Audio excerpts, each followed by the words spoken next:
Xoş gördük, hörmətli tamaşaçılar. Missiya TV-nin efirində Zərin Tac Mayıs qızıdır. Ölkədə və dünyada bu saata olan ən vacib xəbərləri təqdim edirik.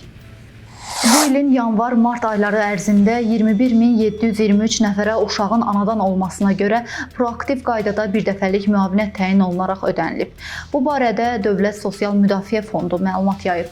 Bildirilib ki, müavinət ödənişləri 10.100 nəfər qız, 11.623 nəfər oğlan uşağına görə aparılıb. Ağdərə rayonunun Baş-Güney kəndi ərazisində insana məxsus olduğu ehtimal edilən skelet fraqmentləri aşkarlanıb. Report xəbər verir ki, qalıqların Əsəddin Coru oğlu Novruzov və Qurban Ramazan oğlu Göyüşova məxsus olduğu ehtimal edilir. Bildirilib ki, qalıqlar həmin şəxslərin 1992-ci il martın 12-sində şəhid olduqdan sonra yaxınlarının qoyub getdikləri yerdə tapılıb. Artıq qalıqlar ərazidən götürülərək şəxsiyyətlərinin müəyyənləşdirilməsi üçün ekspertizaya göndərilib. Kənd Təsərrüfatı Nazirliyi yanında Aqrar Xidmətlər Agentliyində əməliyyat keçirilib.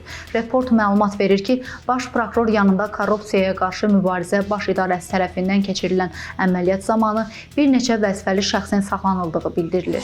Gəncə şəhərində onlayn yolla 16.000 manat oğurlamaqda şübhəli bilinən şəxs saxlanılıb.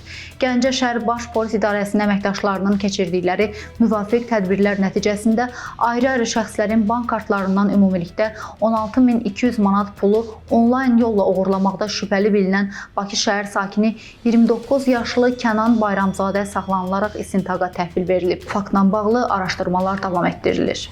Tovuzda 13 yaşlı qız itkin düşüb. Oxu-Azın məlumatına görə aprelin 2-si saat 18:00-da rayonun Bozalqanlı kənd sakini 2012-ci il təvəllüdlü şagird oxuduğu kənd tam orta məktəbindən çıxıb və itkin düşüb. Daxili İşlər Nazirliyinin mətbuat xidmətinin Gəncə regional qrupundan bildirilib ki, hazırda şəxsin yerinin müəyyən edilməsi istiqamətində Tovuz rayon polis şöbəsinin əməkdaşları tərəfindən tədbirlər davam etdirilir.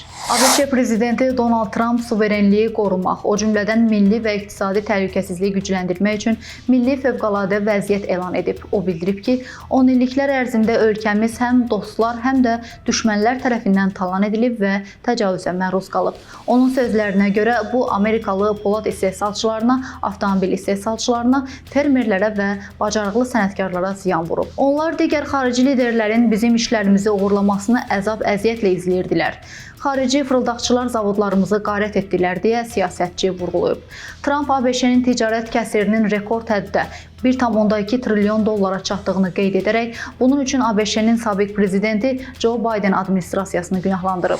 Aprelin 13-də Bakı şəhərinin Xətai, Nəsimi, Nərimanov, Qaradağ, Suraxanı, Səbail, Gəncə, Samux, Yevlax, Qazax, Ağstafa, Şəki, Lənkəran, Astara, Yardımlı, Ağdam, Ağcabədi, Şuşa, Xankəndi, Xocalı, Ağsu, Zərdab, İsmayıllı, İmişli, Şirvan, Biləsuvar, Qusar, Siyəzən, Xızı və Şabranda Dövlət İmtahan Mərkəzi tərəfindən ümumi orta təhsil səviyyəsi üzrə buraxılış imtahanı keçiriləcək. Bu barədə Dövlət İmtahan Mərkəzi məlumat yayıb. Belə hörmətli tamaşaçılar, ən vacib xəbərləri diqqətinizə çatdırdıq. Siz isə YouTube kanalımıza abunə olmağı unutmayın ki, videolarımızı operativ şəkildə izləyə biləsiniz. Sağ olun, salamat qalın.